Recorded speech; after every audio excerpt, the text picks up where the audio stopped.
membedah buku atau melanjutkan bedah buku 40 hadis pilihan pembentuk karakter muslimah. Dan kita sudah menyelesaikan hadis ke-21 tentang masalah keutamaan bagi suami dan istri yang bangun pada malam hari dan membangunkan pasangannya untuk sholat bersamanya di malam hari. Dan sudah kita sebutkan keutamaan-keutamaan daripada hadis ini. Kita akan masuk sekarang, teman-teman sekalian, semoga Allah berkahi, ke hadis ke-22. Kalau teman-teman yang pegang bukunya di halaman 80, yang berbunyi dari Abu Umamah radhiyallahu anhu, dia berkata, Rasulullah sallallahu alaihi wasallam bersabda, la tunfiku dalam kurung imra'atun syai'a min baiti zawjiha illa bi'idnih. Qila ya Rasulullah wala ta'am, qala dzalika afdalu amwalina. Tidaklah boleh seorang wanita, dalam kurung seorang wanita, menginfakkan harta dari rumah suaminya kecuali dengan seizinnya.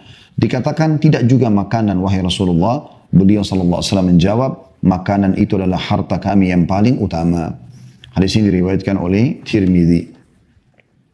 Sedikit penjelasan dalam buku ini, saya bacakan dulu. Kata penulis, hadis ini menunjukkan bahwa seorang istri harus menjaga harta suaminya, sehingga dia tidak boleh membelanjakan dan menginfakkannya kecuali dengan izin suaminya. Keterangan hadis ini secara mendetail telah dikemukakan pada syarah hadis kedua. Ya. Jadi kalau kita lihat hadis kedua dalam bab kita,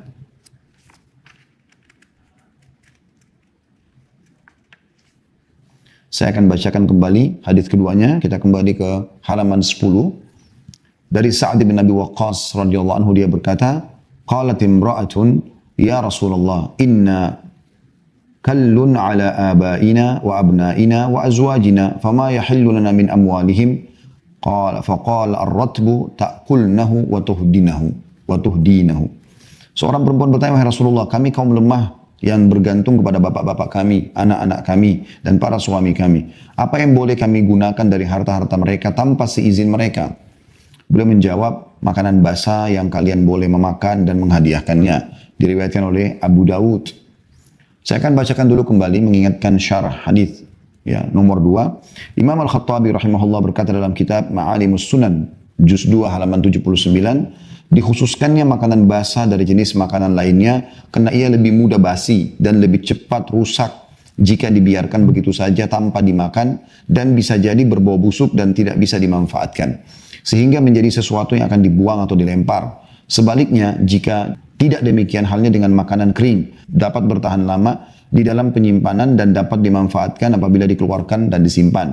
Sehingga beliau SAW tidak mengizinkan mereka menghabiskannya. Di antara, jadi maksudnya di sini adalah makanan basah, ya.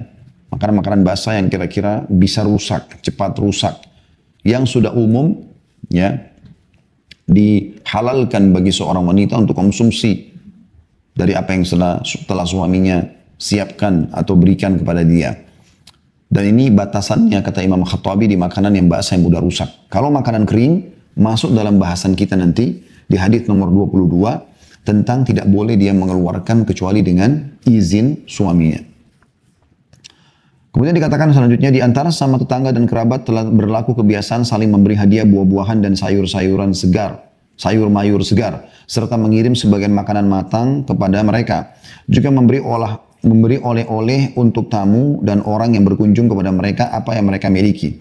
Maka terjadilah saling memberikan keleluasaan dalam hal ini tanpa harus meminta izin dan berlaku sesuai dengan adat kebiasaan yang dinyatakan baik pada kondisi sepertinya.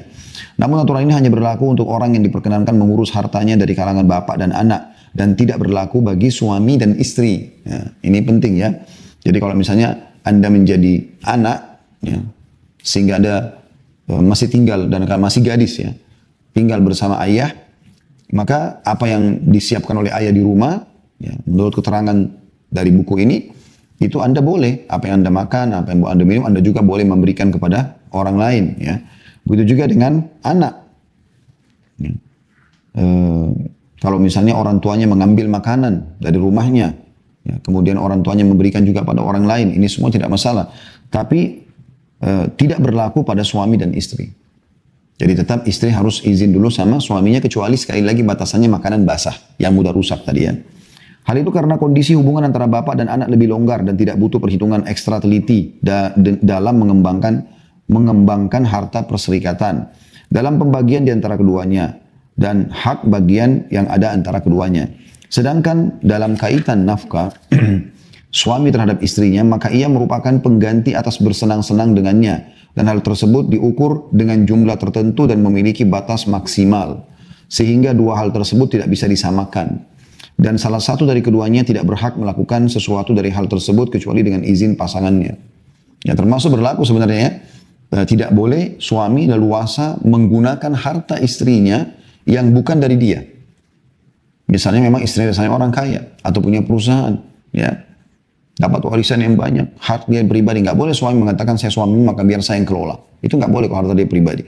Dia hanya punya batasan di harta yang dia berikan pada istrinya, ya. Maka itu ada batasannya. Begitu juga dengan istri. Ingat, batasannya adalah yang boleh dia keluarkan, dia sedekahkan dari rumah tanpa izin suaminya adalah makanan basah yang dikhawatirkan mudah rusak. Selain daripada itu, selama dari suami, sofa, bantal, spray, handuk, sendok, garpu, piring, apa saja yang suaminya, dari harta suaminya, kalau dia mau memberikan kepada orang lain, walaupun itu kerabatnya, tetap dia harus izin. Nah, ini hukum syar'inya. Abu Dawud rahimahullah memasukkan hadis ini dalam bab al-mar'u tasaddaqa min baiti zawjiha, bab khusus seorang wanita yang bersedekah dari harta suaminya. As-San'ani dalam Subulus Salam berkata pada juz 2 halaman 279 bahwa Ibnul Arabi berkata, ulama salaf berbeda pendapat dalam masalah tersebut. Sebagian dari mereka ada yang membolehkannya dalam sesuatu yang sedikit yang dianggap sepele dan tidak nampak berkurang setelah diambil.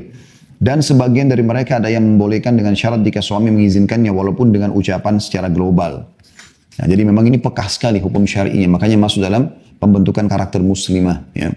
Bagaimana kita menghormati suami kita di rumah, tidak sembarangan mengambil keputusan kecuali dengan izinnya.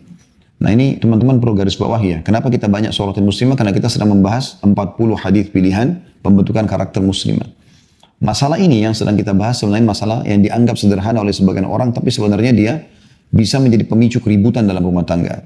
Bahkan pelanggaran syar'i terjadi, ada dosa. Ya, kalau perempuan melanggarnya gitu kan. Jadi seringkali kalau masalah kecil seperti ini saja, artinya selain makanan basah, tidak diizinkan wanita muslimah mengeluarkan, menyedekahkan ya, ke orang lain tanpa izin suaminya, maka bagaimana dengan hal-hal yang lain yang lebih besar? Berapa banyak muslimah yang kufur asyirah, kufur terhadap kebaikan suaminya. Ya, dia nusyul, membangkang terhadap kepemimpinan suaminya. Bahkan dia yang menjadi pemimpin di rumah, dia yang penentu keputusan, harus kemana, beli apa yang dikeluarkan. Ini semua pelanggaran syar'i yang luar biasa. Yang kita sayangkan subhanallah, ada muslimah, mungkin dia tidak berzina di luar sana. Dia tidak mencuri, dia tidak riba. Tapi dia lupa, ternyata merusak hubungan baik dengan suaminya adalah dosa besar. Dosa besar. Bahkan mayoritas wanita menjadi penghuni neraka, sebagaimana sabda manusia terbaik Rasulullah SAW adalah kufur terhadap kebaikan suami. Maksud dalamnya adalah mengatur suami, menekan dia, sampai ada sebagian suami mungkin karena kepribadiannya lemah, ya. Akhirnya dia tunduk dengan istrinya. Seakan-akan dia itu seperti anak kecil yang setiap saat bisa dijewer, bisa diatur, bisa diperintah, bisa dimarahi. Kemudian ketakutan kalau istrinya mengancam untuk cerai. Ini semua permainan syaitan dalam rumah tangga. Allah subhanahu wa ta'ala menetapkan sebuah hukum dari langit yang Allah berfirman dalam Al-Quran, A'udzubillahi minasyaitonirrajim, Ar-rijalu qawwamuna 'alan nisa. Laki-laki itu pemimpin, pengurus, pengawas, pengontrol, penentu. Ya.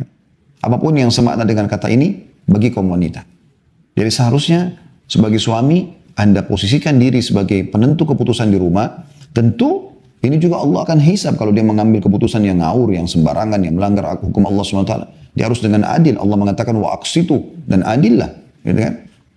Dalam ayat ini, walau ala anfusikum, walaupun terhadap diri kalian, kita juga disuruh adil. Gitu kan? Tidak boleh kalau kita salah, kita mengatakan kita salah. Bukan ketika kepemimpinan di tangan suami lalu kemudian kita otoriter. Enggak. Tapi bagaimana memang pemimpin harus satu. Kenapa presiden, kenapa raja, kenapa harus ada satu, kenapa imam sholat harus ada satu, kenapa panglima perang satu, kenapa satu? Karena memang tidak bisa kalau dua kepemimpinan. Yang jauh lebih besar daripada itu, kenapa tidak ada Tuhan dua, kenapa hanya Allah satu? Allah mengatakan, "Lau kana fihi ma alihatun illallah la fasadat." Kalau seandainya Tuhan selain Allah, maka akan rusak semua ini. Memang keputusan final di satu orang. Makanya Allah jadikan suami pemimpin dari istri, bukan dua-duanya jadi pemimpin, gitu kan? Yang memimpin, menginstruksikan, mengatur, menata, mengadakan, ya, menaungi, mendidik dan seterusnya, dan yang dinaungin, mematuhi, ya, menghormati, menjalankan, memang sudah begitu. Baru tatanan rumah tangga itu bisa baik dan normal. Selama rumah tangga itu teman-teman sekalian, istri yang mengaturnya semuanya, bahkan merasa tidak perlu dan harus dia mengatur suaminya, maka percaya rumah tangga itu tidak akan pernah normal. Saya subhanallah pernah belanja di salah satu toko, melihat pengalaman gitu. Saya sampai kaget gitu. Dan ini ternyata bukan di satu dua rumah tangga. Banyak sekali terjadi seperti ini. Jadi mereka suami istri ini sudah berumur kelihatannya. Lagi masuk ke satu toko perabot rumah tangga. Kebetulan saya antri di belakang mereka di kasir gitu kan. Nah, rupanya si istri ini mengambil barang-barang yang cukup banyak, suaminya menegurnya. Suaminya mengatakan, ini kan masih ada di rumah, untuk apa dibeli lagi? Tapi saya melihat sepintas raut wajah ibu tersebut tidak mau tahu. Suaminya ingatkan lagi tuh, ini kan masih ada, dan ini juga yang dibeli, untuk apa? Manfaatnya apa? Dia tidak mau tahu. Dia cuma mau tahu, harus beli dan harus bayar. Dan saya melihat akhirnya suami ini karena menghindari pertengkaran, keributan, apalagi di tempat umum, dia bayar. Ini kezaliman. Kenapa Anda zalimi suami Anda gitu? Kenapa harus memaksakan keinginan Anda? Kita di dunia ini hanya hidup sebentar, gitu kan? Jangan sampai rumah tangga yang merupakan bahtera terbesar untuk meraih rahmat Allah Subhanahu wa taala. Jalan tol menuju ke surga rumah tangga itu Anda rusak. Betul-betul jalan tol, terutama bagi muslimah. Kata Nabi SAW, wanita manapun yang menjaga 5 waktu sholatnya, puasa Ramadannya, nggak disebutkan yang sunnah-sunnah ya. Sholat sunnah, puasa sunnah nggak disebutin. 5 waktu sholat yang wajib. Puasa Ramadan, lalu mentaati suaminya. Kecuali pada saat dia meninggal, dia boleh masuk dari 8 pintu surga yang mana dia inginkan. Wahai muslimah, sadari hadis ini. Renungi baik-baik. Suamimu adalah surgamu. Dan itu perkataan Nabi SAW. Pada saat menemukan bibinya Imran bin Husain radhiyallahu anhu ajma'in, mengeluhkan tentang suaminya di rumah Aisyah radhiyallahu anhu ajma'in. Lalu Nabi SAW mengatakan, hati-hati dengan lisanmu. Karena yang sedang kau bicarakan itu suamimu adalah surgamu atau nerakamu.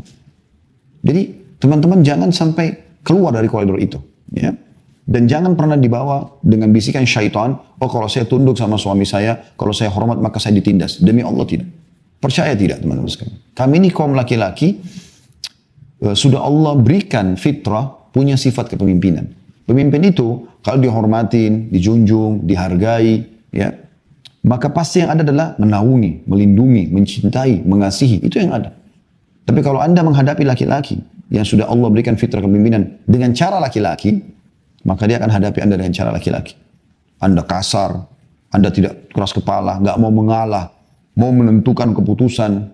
Maka ini satu waktu suami Anda yang mungkin awal-awalnya sabar, nanti seperti bom waktu yang bisa meledak setiap saat. Dan di saat meledak, Anda gigit jari nantinya. Banyak terjadi kasus ya. Tiba-tiba suaminya nikah lagi diam-diam. Tiba-tiba ada, kalau tidak punya iman atau belum belajar ilmu agama yang mendalam, maka dia punya selingkuhan haram. Atau tidak pulang ke rumah. Banyak suami yang tidak mau pulang ke rumah. Istrinya bingung, kenapa selalu telat pulang ya? Loh, dia harus muhasab. Kalau rumah wangi, rumah bersih, seorang bidadari di rumah sedang menunggu dengan pakaian yang indah, yang menarik suaminya dengan wangi, dengan tutur kata yang santun. Kira-kira suami nggak buru-buru pulang? Pasti dia akan buru-buru pulang. Kalau dia merasa ada kenyamanan di rumah. Dia udah jenuh dengan pekerjaan dia dalam keseharian. Tapi pada saat yang datang adalah baru tiba di rumah. Muka sudah cemberut. Mana pesanan saya? Kenapa kamu begini? Kok lama? Kenapa begini? Dan segala macam pertanyaan. 1000 pertanyaan. Orang masuk mungkin dalam kondisi haus, letih.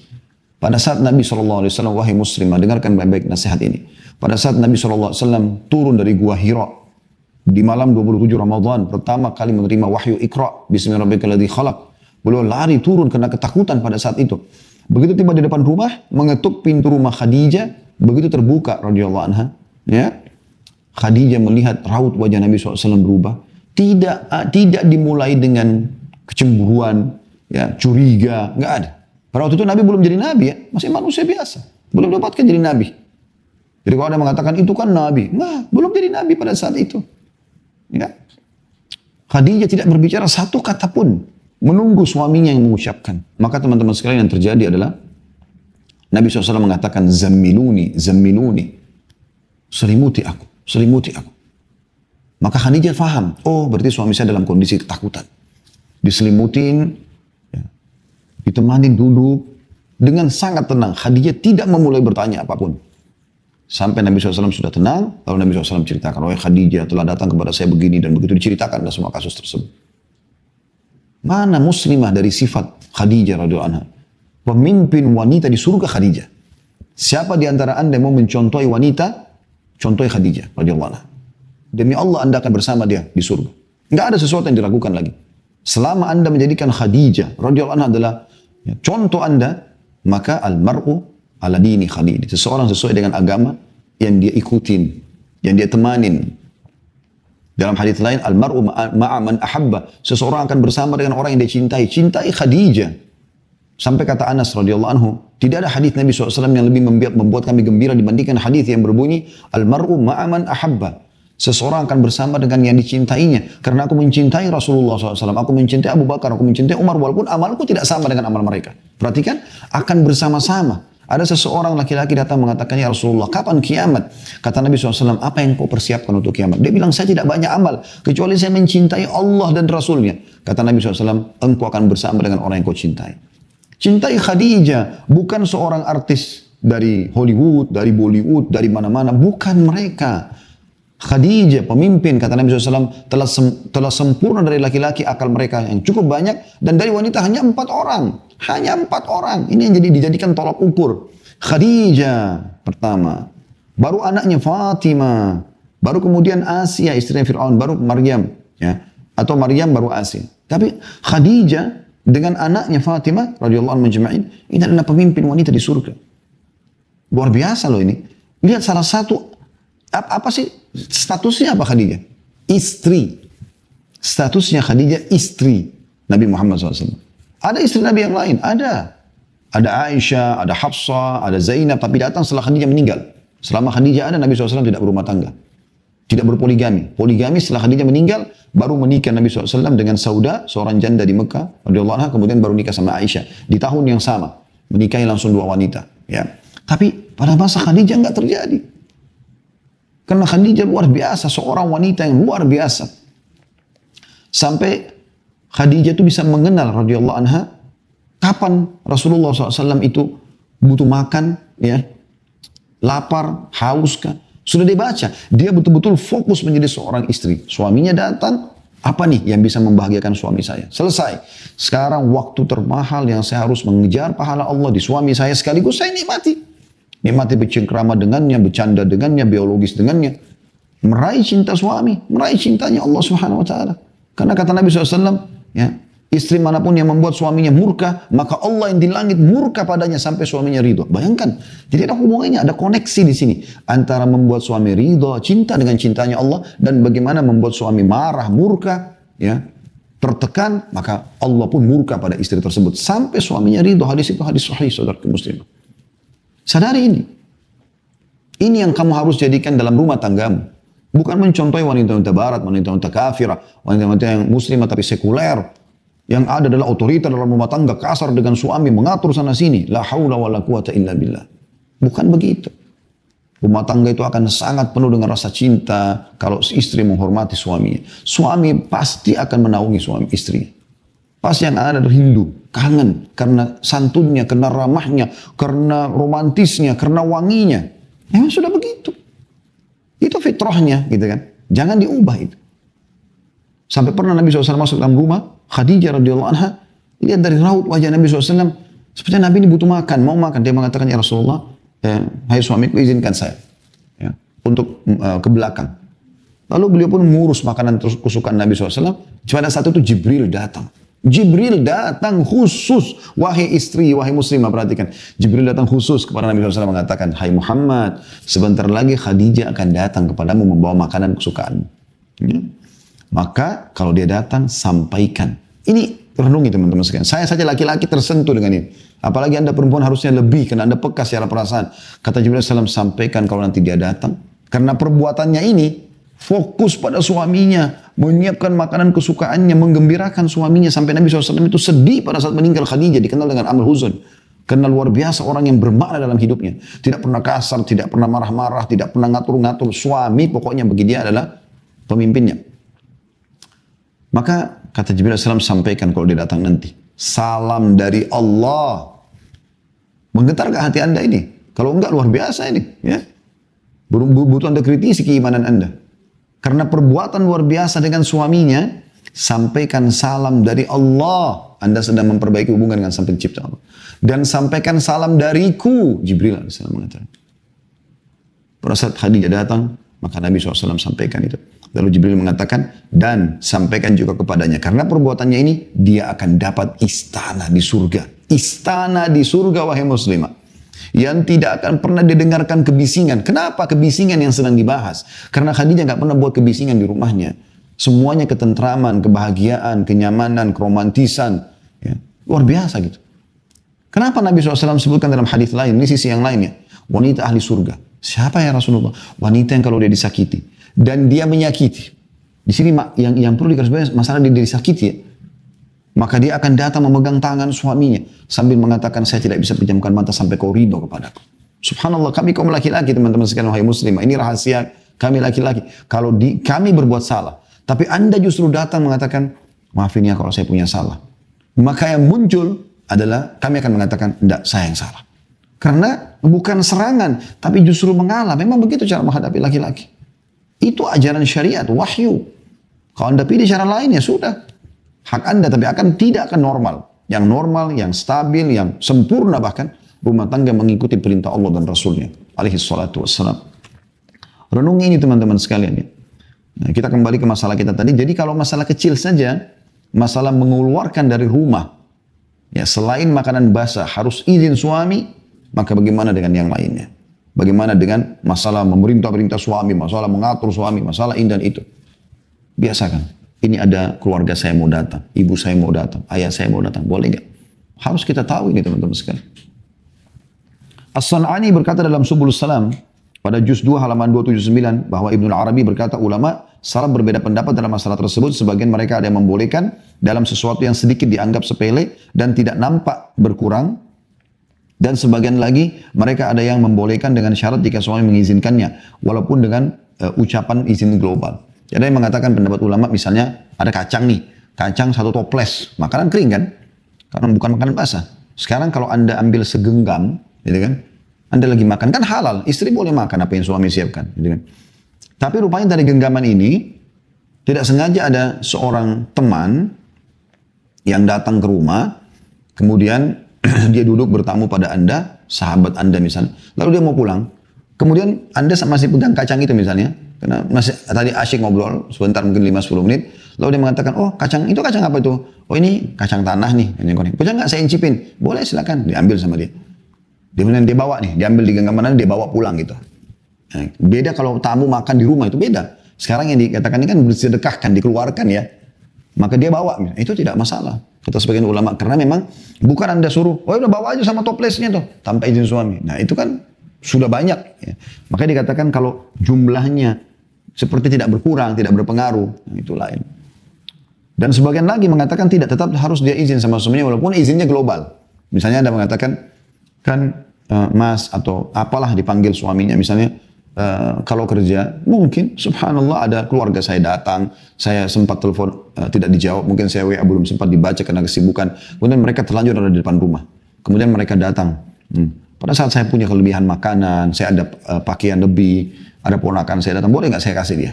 Kasih mereka, saya sedekahkan. Kalau suami mengatakan silakan, di rumah ini bebas, kamu mau kasih apapun kepada mereka silakan. Itu izin global, teman-teman sekalian. Dan memang seorang wanita ini betul-betul terikat dengan suaminya. Sampai keluar rumah saya tanpa izin itu dilaknat. Itu luar biasa gitu. Ya. Kalau Anda mau selamat di akhirat, masuk ke dalam surga, memang harus begitu. Lalu penulis mengatakan, saya berkata sebab perbedaan pendapat ini adalah adanya hadis-hadis yang membolehkan wanita bersedekah dari harta suami dan hadis-hadis yang melarang hal tersebut. Al-Hafidh maksudnya sebab terjadi perselisihan pendapat. Akhirnya sampai ada kesimpulan yang boleh hanya yang basah, yang dikhawatirkan basi dan yang kering atau yang lainnya tidak boleh, gitu kan? Itu karena ada hadis-hadis ya, seperti hadis ini tadi membolehkan wanita bersedekah. Hadis nomor 2 ini ya, bersedekah dari apa yang dia boleh makan, ar-ratbu kata Nabi SAW, makanan basah ya, yang dia makan dan dia boleh hadiahkan dalam hadis ini. Berarti ada dibolehkan dalam hadis tadi yang 22 yang sedang kita bahas ini nggak boleh, gitu kan? Sampai ada sahabat mengatakan, walaupun dari makanan, kata Nabi SAW, itu harta kami yang terbaik. Karena umumnya semua gaji kita, pendapatan kita diberikan makanan dan minuman kan? Seperti itu. Al-Hafidh Al-Iraqi rahimahullah menyampaikan satu perkataan bagus dalam memadukan hadis-hadis yang tampak bertentangan tentang tema. Seperti hadis Abu Umamah. Hadis Abu Umamah Al-Bahili radhiyallahu anhu yang diriwayatkan At-Tirmidzi dan Ibnu Majah, dia berkata, "Sami'tu Rasulullah SAW fi khutbatil wada' yaqul la tunfiqul mar'atu syai'an min baiti zawjiha illa bi idni zawjiha." Faqila ya Rasulullah wala ta'am, qala dzalika afdalu amwalina. Saya mendengar Rasulullah SAW berkhutbah ketika haji wada'. Dan ini sebenarnya hadis yang bahasan kita di hadis nomor 22 ya. Seseorang wanita tidak boleh menginfakkan sesuatu apapun dari harta suaminya kecuali dengan izin suaminya. Dikatakan tidak pula makanan wahai Rasulullah, maka beliau mengatakan ini adalah harta kami yang paling utama. Maknanya adalah mayoritas pendapatan kami memang larinya ke makanan dan minuman. Hadis ini melarang kaum wanita menginfakkan harta suaminya tanpa seizinnya. Sedangkan hadis yang sedang kita bicarakan itu hadis Sa'ad bin Abi Waqqas membolehkan wanita menyedekahkan harta dari rumah suaminya seperti rotub atau makanan basah dan sejenisnya. Maka Al-Hafidh Al-Iraqi berkata, cara menggabungkan pengertian dua hadis tersebut adalah bahwa hal itu berbeda sesuai dengan perbedaan adat istiadat suatu negara dan sesuai dengan perbedaan kondisi suami terkait dengan berkenan atau tidak berkenannya dia akan hal tersebut. Juga tergantung pada perbedaan kondisi barang yang diinfakkannya antara barang remeh yang diperkenankan dan jenis barang yang memiliki nilai penting bagi dirinya yang ia tidak mudah memberikannya. Dan perbedaan antara makanan yang basah dan mudah rusak jika terlambat dimakan dengan yang bisa disimpan dan cepat rusak. Lalu Al-Iraqi menukil perkataan Al-Khattabi sebagai penguat pendapatnya mengatakan setelah menyebutkan hadis Aisyah radhiyallahu anha idza anfaqatil mar'atu min baiti zawjiha ghairi mufsidah atau ya, apabila seorang perempuan menafkahkan sesuatu dari rumah suaminya tanpa membuat kerusakan atau berlebihan.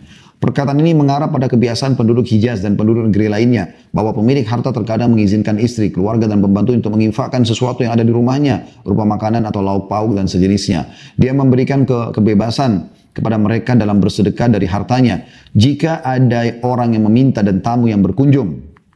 Maka Nabi SAW menganjurkan untuk mempertahankan dan membiasakan kebiasaan baik ini serta menjanjikan pahala bagi pelakunya. Namun bukan berarti seorang istri atau pembantu boleh bertindak sendiri mengambil sesuatu yang tidak diizinkan pemilik harta dan tidak diberikan kebebasan bagi mereka berinfak darinya. Bahkan beliau khawatir jika itu dilakukan maka mereka akan mendapatkan dosa. Demikian juga ini diperkuat atau memperkuat argumentasi dengan perkataan Ibnu Arabi dan Al-Mundri yang akan dibahas nanti. Ya, jadi kalau saya simpulkan apa yang saya bacakan tadi teman-teman sekalian, dilihat daripada kebiasaan pertama itu ya dan adat istiadat yang ada yang tidak bertentangan dengan agama. Maksudnya adat istiadat yang dipegangi oleh suami yang dia tentukan di rumah. Misal ada suami mengatakan pada saat istrinya bilang saya ingin sekali kalau masak berbagi dengan tetangga misalnya. Untuk atau saya kalau belanja ya, misalnya saya seringkali kalau saya beli beras dari uang bulanan, saya juga berikan untuk orang tua saya. Saya berikan juga buat ponakan saya, buat misalnya sepupu saya. Apakah itu boleh? Suaminya mengatakan, yang begitu nggak usah izin sama saya. Udah, beli aja, nggak masalah. Nah ini, suami ini seperti menetapkan satu kebiasaan di rumah, nggak apa-apa. Kalau kamu mau infakkan boleh, gitu kan? Maka ini berarti terbuka. Boleh saja. Nggak ada masalah, karena suaminya sudah memberikan izin global, gitu kan? Dan ini juga ada batasannya, tadi seperti disinggung ada batasannya, bukan pada benda-benda yang sangat bernilai bagi suami. Jadi misalnya gini, kalaupun suami memberikan izin global, nggak apa-apa kalau ada yang mau diberikan dari rumah ini silakan. Tapi ini, izin umum ini, itu harus diperhatikan pada hal-hal yang bukan juga barang berharga bagi suami. Misalnya, contoh suami baru beli jam tangan, bagus, Rolex misalnya mahal gitu kan. Lalu karena istri ini memahami, boleh menginfakkan. Suaminya bilang, tidak apa-apa apa yang kau keluarkan di rumah ini, boleh saja. Diambil jam Rolex dikasih kepada adiknya yang datang. Maka ini bertolak belakang. Karena izin ini lebih kepada bukan benda yang dianggap bernilai. Sangat bernilai bagi suami, kecuali dengan izinnya. Gitu kan? Tapi kalau sifatnya, terutama makanan basah, itu nggak ada masalah. Dikhawatirkan mudah rusak kue-kuean, buah-buahan, sayur-mayur, minuman, nggak ada masalah. Gitu kan? Jadi ini perlu diperhatikan teman-teman sekalian mana batasannya. Ya, mana batasannya. Dan ingat teman-teman sekalian bagi muslimah, perhatikan baik-baik. Awal yang akan dihisab bagi seorang muslimah, kata Nabi SAW di hari kiamat adalah sholatnya dan hubungannya dengan suaminya. Maka suami dudukkan dia sebagai seorang pemimpin yang Anda hormati, yang Anda junjung tinggi. Ya. Selama salah satunya adalah selama dia tidak suruh kepada kemaksiatan, Dan salah satunya adalah bagaimana tidak mengelola atau melalaikan harta yang diamanahkan di pundak Anda. Ya. Termasuk hati-hati musibah. Perlu saya ingatkan ini. Benda-benda yang suami beli. Ya, yang merupakan kebutuhan dia. Seperti misalnya alat cukur kumis misalnya ya. Atau mungkin apalah ya. Mungkin gunting kuku ya. Apa saja kira-kira yang suami memang siapkan di rumah. Maka Anda tahu itu adalah amanah.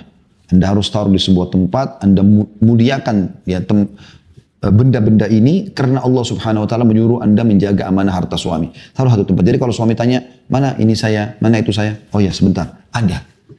Dan termasuk kelalaian besar, bahkan bisa berbau dosa ini teman-teman. Sekarang kalau seorang muslimah ditanya oleh suaminya, "Mana kemarin benda yang saya beli?" "Oh, nggak tahu." "Mbak, tanya mbaknya, tanya pembantu." Pembantu juga nggak tahu. Akhirnya suami harus beli lagi. Hati-hati, ada hisapnya semua. Gitu kan? Banyak muslimah bengkalikan masalah ini. Subhanallah. Barang-barang suami tidak mau tahu. Padahal suami beli dengan nilai. Ya, itu akan dipertanggungjawabkan. Anda kalau kerja di kantor, kantor siapkan perabot-perabot dan kebutuhan kantor, lalu kemudian Anda lalaikan. Kira-kira Anda merasa bersalah nggak sama atasannya? Itu jawabannya iya. Karena itu harta orang dibeli gitu kan. Begitu juga dengan suami, orang yang paling layak untuk kita hormatin. Sampai kata Nabi SAW, kalau boleh sujud kepada selain Allah, aku suruh istri sujud pada suaminya. Karena suami bukan orang yang kenal Anda sebelumnya. Kita kan tidak boleh nikah sama mahram. Dia bukan ayah, bukan saudara, ya, bukan ponakan, bukan paman. Orang lain datang tiba-tiba dalam kehidupan Anda, wahai muslimah.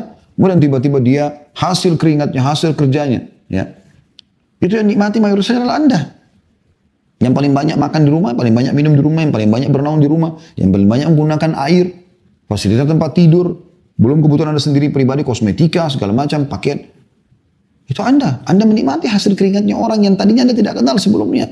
Allah yang membebankan pada mereka untuk memberikan Anda nafkah. Maka hati-hati, Allah akan tanyakan itu. Tidak ada nikmat, kata Nabi SAW, kecuali Allah akan tanyakan nikmat itu pada hari kiamat. Hati-hati wahai muslimah. Jadilah seorang wanita salihah yang mengejar ridha Allah dari suami. Dan Anda menghormati suami, mencintai dia, mendahulukan pendapatnya, ya, menjunjung tinggi dia, menjaga amanah yang telah diamanahkan, itu juga adalah bagian daripada syariat. Itu bagian daripada syariat. Ya. Termasuk juga teman-teman, ini perlu sekali, ini penting untuk saya titik beratkan. Saya ulangi lagi, poin ini penting. Kalau saya tidak tahu sekarang durasi menit keberapa yang kita ngisi pengajian, tapi ini penting teman-teman. Kalau Anda ulangi pengajian ini, ulangi di menit ini. Ya. Anak-anak itu adalah anak-anak suami Anda. Anda betul, itu juga anak Anda. Tapi itu juga anak suami. Banyak saya dengar kadang-kadang, ya, selentingan muslimah mengatakan, nggak penting suami saya, yang penting anak-anak saya. Loh, memang itu bukan anak suami. Itu anak suami. Justru dia lebih berhak terhadap anak tersebut. Ibu berhak untuk didahulukan dalam pelayanan. Kalau ibu mengatakan, nak ambilin air buat ibu. Suami ibu atau ayah anak yang mengatakan, nak ambilkan ayah air. Di situ ibu didahulukan pelayanan. Sebagai balas jasa karena ibu sudah mengandung dia. Tapi jangan lupa, anak-anak itu anak suami. Karena dia membawa nasab suami. Ya. Tetap walaupun ibu mengandung 9 bulan, dia tetap misalnya namanya Ahmad, nama ayah Yusuf. Ahmad bin Yusuf. Kalau nama Anda Aisyah nggak akan pernah berubah menjadi Ahmad bin Aisyah. Nggak pernah itu. Ini kan sebuah fakta lapangan yang menandakan anak itu adalah anak suami. Yang Allah amanahkan pada Anda. Makanya dalam sebuah hadis dikatakan, dan seorang wanita, pemimpin terhadap, dan akan diminta pertanggungjawabannya terhadap harta dan anak suaminya. Nah ini penting teman-teman sekalian. Banyak saya lihat muslimah ini kasusnya, mereka mendahulukan anak dari suami. Yang penting anak. Tidak ukhti, yang penting suami. Baru datang setelahnya anak. Jangankan anak teman-teman sekalian. Ayah Anda saja, orang tua Anda, ibu Anda, kalau menyuruh Anda sesuatu lalu suami tidak menginginkan, Anda tidak boleh melakukan itu. Apalagi anak yang ternisbatkan pada dia. Ini penting dan ini pekah sekali. Ya. Yang penting anak, yang penting anak, yang penting anak. Bahkan kadang-kadang ada yang mencekokin anaknya, subhanallah, merusak rasa hormat anak pada ayahnya. Itu ayahmu itu begini, ceritakan keburukannya. Pada anak-anak yang umur 4 tahun, 5 tahun, nggak ngerti apa-apa. Bagi anak-anak itu ayahnya adalah pahlawan dia. Kenapa Anda rusak? Kalau Anda benci sama suami dengan satu sifat, itu antara Anda sama suami.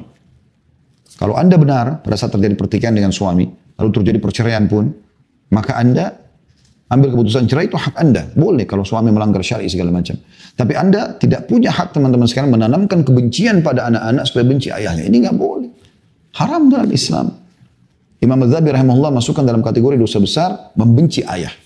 Khusus masalah itu. Ya. Ini bahaya sekali hadis ini. Atau peringatan keras atau tegas dari Nabi SAW. Anda bisa lihat dalam kajian kami, kajian dosa-dosa besar ya. Saya akan coba bukakan insya Allah. Memastikan hadisnya ya.